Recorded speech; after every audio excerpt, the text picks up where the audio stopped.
Denmark has taken a decisive step toward reshaping its national defense and strengthening NATO's northern shield by committing to the purchase of the US-made Patriot PAC-3 MSE air and missile defense system. This acquisition, approved by the U.S. State Department with an estimated value of $8.5 billion, represents the single largest defense procurement in Denmark's modern history. For a country that has traditionally relied on short-range systems and Allied support for high-altitude defense, the move signals both a technological leap and a strategic reorientation in response to Europe's shifting security environment. For decades, Danish air defense has been limited to platforms like the FIM-92 Stinger and the Mistral short-range missile. While effective against low-flying aircraft and drones, these systems offered no credible protection against ballistic or cruise missiles, leaving Denmark's skies reliant on the broader NATO network and the Royal Danish Air Force's fighter aircraft. The Patriot acquisition fundamentally alters that reality. With the PAC-3 MSE interceptor, Denmark now enters the ranks of nations able to directly counter the most sophisticated aerial threats, from maneuvering ballistic missiles to hypersonic-like weapons. It is a historic milestone that aligns with Copenhagen's shift from expeditionary operations abroad to robust territorial defense at home. At the center of this transformation is the PAC-3 MSE itself, the most advanced interceptor in the Patriot family. Unlike older GMT interceptors that rely on fragmentation warheads to destroy incoming targets, the PAC-3 MSE uses a hit-to-kill kinetic approach, colliding with its target at high velocity to ensure complete destruction. This makes it exceptionally well suited to defeat ballistic missiles that travel at tremendous speeds and follow unpredictable trajectories. The missile's dual-pulse rocket motor and enlarged fins extend its maneuverability, altitude, and range, nearly doubling the area defended compared to previous versions. With a single launcher capable of carrying up to 16 PAC-3 MSE missiles, Denmark gains a much higher volume of fire, enabling it to engage multiple threats simultaneously, a crucial advantage against saturation or swarm-style attacks. The procurement package also includes GMT interceptors, providing Denmark with a layered defense strategy. GMT missiles remain effective against enemy aircraft and cruise missiles, complementing the PAC-3 MSE's specialization in ballistic missile defense. Together, they create a multi-tiered shield that covers the full spectrum of aerial threats. This integration is further enhanced by the adoption of the Integrated Battle Command System, or IBCS, which transforms Patriot batteries from standalone units into interconnected nodes of a wider Allied network. Through IBCS, Danish radars could feed targeting data to launchers in another NATO country, while Allied systems could do the same for Denmark, creating a seamless, multinational defense architecture across Northern Europe. The scale of Denmark's investment cannot be overstated.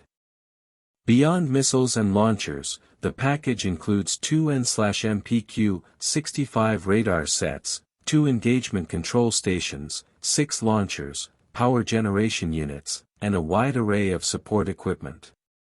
To ensure operational readiness, the contract also covers communications systems, encryption gear, GPS modules, identification friend or foe devices, simulators, training programs, spare parts, and full logistical support.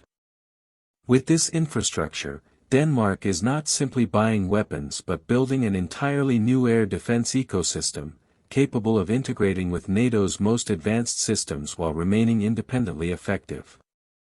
The timing of the acquisition reflects broader geopolitical pressures.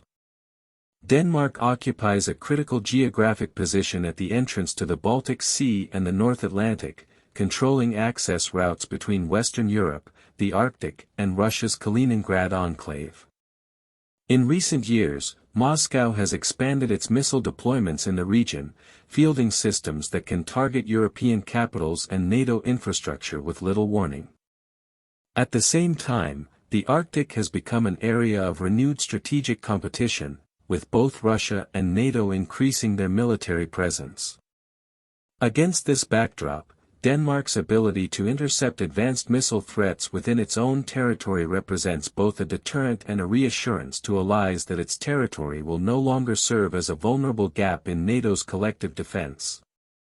Compared with other NATO members, Denmark's step forward is particularly significant. Germany continues to operate Patriot batteries but without IBCS integration, limiting interoperability at the highest levels. Romania's Patriot systems are effective but built on older architectures. Poland, through its Wisla program, is the only other European NATO member advancing with a fully modernized Patriot IBCS combination, and now Denmark joins that select group. This places Copenhagen at the forefront of NATO's next-generation air defense development, ensuring that its forces are not only defended but capable of shaping alliance doctrine for years to come. The political message is just as important as the military capability. By investing heavily in Patriot, Denmark demonstrates that it is not content to depend solely on Allied protection. Instead, it is taking on a more active role in NATO burden sharing, committing resources to defend both its own skies and those of the alliance. This move reinforces Denmark's reputation as a credible security contributor and underscores its responsibilities as a founding NATO member. The investment also aligns with increasing defense spending across Europe, where nations are accelerating modernization in response to Russia's aggression and the evolving missile threat landscape. The program will be delivered by major U.S. defense contractors, including RTX Corporation, Lockheed Martin, and Northrop Grumman. While no offset arrangements have been announced, the package includes extensive training and support to ensure that Danish personnel can operate, maintain, and sustain the systems independently. This is essential for long-term effectiveness, as missile defense requires not only hardware but highly trained crews, robust logistics, and constant technical updates. Denmark's acquisition is designed to provide all of these elements, ensuring that once deployed, the Patriot batteries will be a reliable cornerstone of national defense for decades to come. Looking ahead, Denmark's embrace of Patriot and IBCS could serve as a model for NATO-wide integration. By demonstrating how different systems can be networked into a single command environment, Denmark may help lead the way toward a truly multinational missile defense grid. This would allow, for example, a radar in Denmark to cue an interceptor in Poland or a German control station to direct a Danish launcher, maximizing efficiency and resilience. Such interoperability is vital in an era where missile threats can emerge from multiple directions and overwhelm isolated defenses. Ultimately, Denmark's acquisition closes a long-standing gap in its armed forces and significantly strengthens NATO's collective shield. It provides Copenhagen with the means to defend its airspace independently, assures allies of its commitment, and signals to potential adversaries that Denmark is no longer a soft target.